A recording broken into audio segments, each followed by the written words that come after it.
She's been the leader of the anti-immigration, anti-EU Front Nationale in France since 2011 and has just been unanimously re-elected by her party. It won most French seats in the 2014 European elections and is poised to mount a serious challenge for the presidency in 2017. Marine Le Pen spoke to Euronews.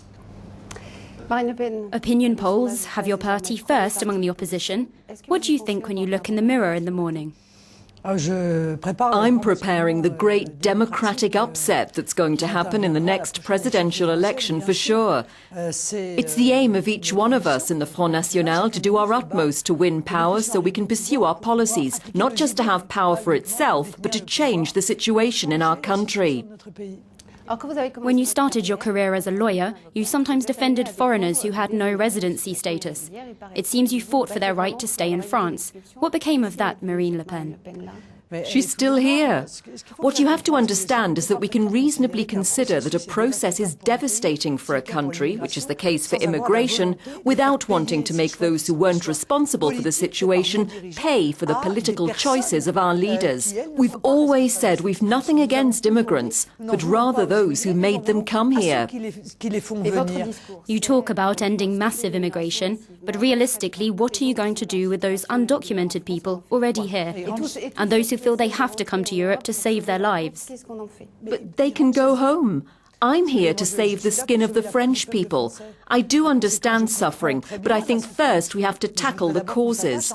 I would take the same approach as the Pope. That is, lay the situation at the door of the warmongers. But if elected, you say you'll stop all that. You went to Lampedusa and saw the distress. It's one thing to say stop the boats, send them home, but would you drive the boat? Have you been to Lampedusa? You will have seen young people who come to work in Europe because they've been led to believe that there was work in Europe, because we led them to believe that it was El Dorado. So in a way, they're also victims of lies as much as the French people who suffer the consequences of this immigration, to whom we say, could you make room because there are people coming? Well, no, we can't make room. We can't because there's no more room. You want France out of the Eurozone and the EU. But if France alone were to leave the Euro, it would be hugely complicated. Listen, I wouldn't be so sure because the countries that are outside the EU are doing very well. But they were never in the first place. That's the difference. Oh, so the moment you join, you're condemned to stay. No, but it's more difficult to get out. It's more difficult to get out. We don't know because there's no precedent. But that's because we're kind of guinea pigs in this experiment. They're trying to impose a kind of Europe on us, which is not at all the one we were sold. And then afterwards they say, oops, we never thought about how you could get out. There's a kind of amateurism in not having foreseen a process where one of the populations of the European Union would want to leave this European Union. So, you see, this European Union has been built like a prison. What do you think of someone who criticises their company?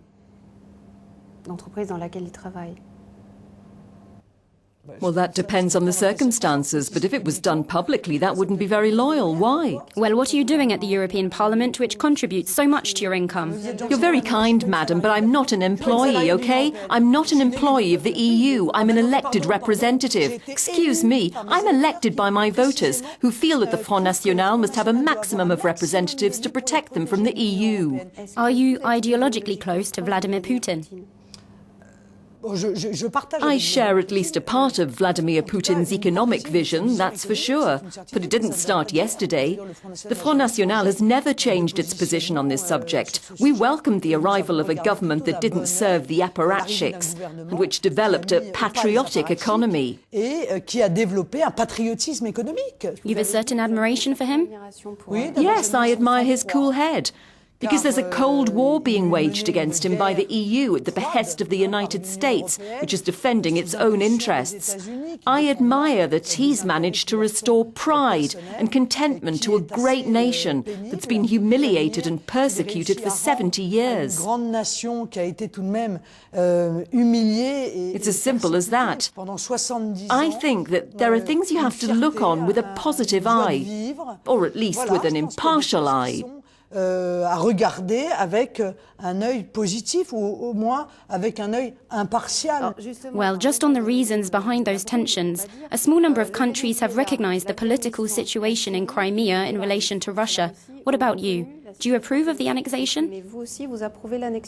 At the time the referendum was organized, there was no legitimate power in Ukraine. It was an illegitimate power, a putsch. Un pouvoir illégitime, un putsch. It was Viktor Yanukovych himself who left. No one forced him to go. He fled. Oui, bien sûr, avec un couteau. Yes, with a knife at his throat. I think if he'd stayed, he would have been eliminated. So I think the referendum was organised in conditions that were not so contestable, and that the will of Crimea to be part of Russia is not so contestable. The annexation to Ukraine was against the will of Crimea. But Ukraine didn't steal Crimea. It was Khrushchev who gave Crimea to Ukraine. Yes, it was a gift. It was a gift. But I think Crimea would never have returned to Russia if the EU had not moved to recognise a government in Ukraine that was not, at the time, totally legitimate. The EU committed a serious error. Inasmuch as there are highly dubious elements in this government, particularly a certain number of notorious Nazis. They say that about your entourage. You're joking, I hope. When I talk about Nazis in Ukraine, I'm talking about Nazis. Nazis, meaning Nazis with Nazi flags. But once again, history will prove us right. But it's all right. I see that there are nice Nazis. When they're Ukrainian, they're nice Nazis. And then there's nasty Nazis. I've seen in the past governments condemned for brutalizing their people, for firing on them. But that one in Kiev is bombarding its people, and no one is taking it to task. Are you for or against a coalition against the Islamic State?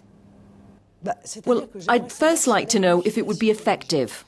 I'd like to know who would be in this coalition. To be in a coalition with Qatar and Saudi Arabia, that would make me fall out of my chair, because they're the countries who are financing Islamic fundamentalism. So to join a coalition with those countries would be just crazy. So we just leave them alone?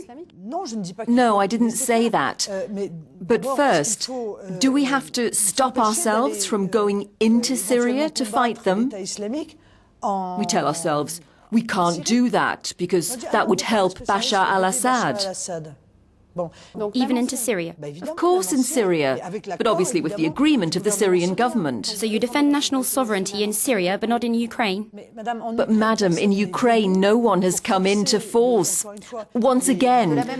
In the same manner that we know Qatar finances the Islamic State, we know who helps the Ukrainian rebels. When it's the Americans telling me that, please allow me to have my doubts. Besides, I doubt everything the Americans say. Is that clear? Whatever the Americans say is questionable. Just to finish, give us a word, an adjective, to describe these four personalities. Not as soft as he looks. Angela Merkel. An iron lady. Jean-Claude Juncker.